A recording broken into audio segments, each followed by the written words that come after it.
bienvenue à la première capsule d'une série spéciale de ES Actualité dans le cadre de la Semaine de sensibilisation des enjeux des réserves autochtones du Canada, organisée par le comité politique. À partir de lundi, la Semaine de la sensibilisation des réserves autochtones aura comme but de vous informer et de stimuler la discussion au sujet des enjeux auxquels sont présentement confrontés les Autochtones du Canada.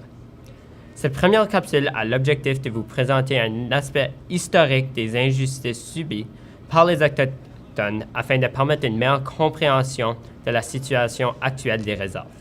Avant de procéder plus loin, nous aimerions reconnaître que nous sommes en territoire traditionnel non cédé Maliseet et Micmac. Le terme autochtone est utilisé afin de désigner l'ensemble des peuples présents sur le territoire nord-américain. Au Canada, on retrouve trois peuples majeurs.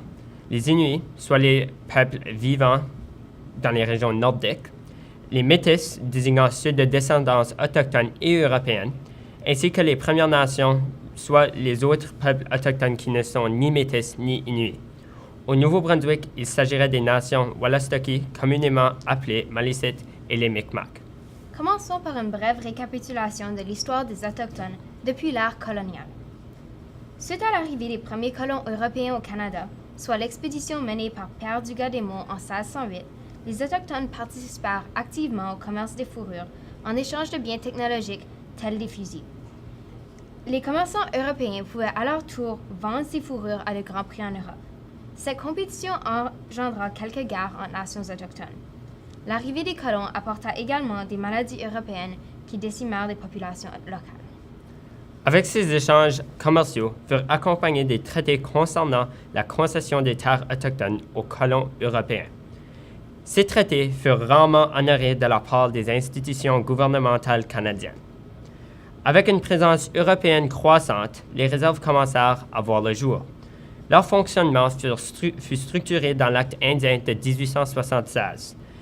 Maintes modifications y ont été apportées depuis ces temps. Concernant un aspect plus sombre de notre histoire, dans un article du Globe and Mail, on traite du fait que les actions du gouvernement canadien sont considérées en tant que génocide envers les Autochtones selon la Convention du génocide de 1948 de l'ONU. Dans cette affirmation, le Globe traite des politiques gouvernementales de notre premier ministre, John A. Macdonald, qui a affamé les communautés autochtones dans les prairies afin de créer un passage pour le chemin de fer transcanadien.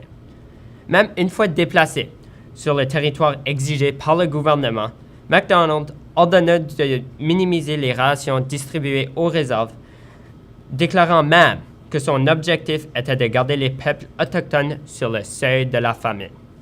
À cette injustice, on peut ajouter la situation des écoles résidentielles, qui furent des institutions de déphasage culturel dont l'objectif principal était d'assimiler les enfants de Premières Nations au christianisme et à la culture européenne en les arrachant à leur communauté pour les éduquer dans des lieux à l'abri de l'influence de leur communauté. Ces écoles existèrent de 1883 à 1996 et leur point culminant fut en 1931 avec plus de 80 écoles en opération. Plusieurs cas d'abus physiques, sexuels, psychologiques et culturels, c'est-à-dire que les enfants ne pouvaient même pas s'exprimer dans leur propre langue, ont été rapportés au cours des dernières années avec des conséquences profondes sur le bien-être des plus de 150 000 enfants victimes de ces injustices impardonnables. On peut également traiter des 60 Scoops, les années lors desquelles les services sociaux canadiens ont arraché les enfants de familles autochtones pour les placer dans les familles non autochtones. La relocalisation forcée de 87 Inuits au nord canadien extrême traite d'une autre injustice, flagrante des droits des Autochtones. Entre autres parce que le gouvernement a brisé des promesses de soutien financier suffisant. Tout ça simplement dans le but afin d'affirmer la souveraineté canadienne sur le Nord lors de la guerre froide. Heureusement, des mesures de compensation pour ces multiples injustices ont été entamées aujourd'hui. C'est de ces progrès dont nous traiterons la semaine prochaine. Malgré l'illusion que ces injustices sont du passé, elles ont encore un impact direct sur la nature des enjeux confrontés par les communautés autochtones d'aujourd'hui. Et sur ce, nous vous souhaitons une bonne fin de semaine.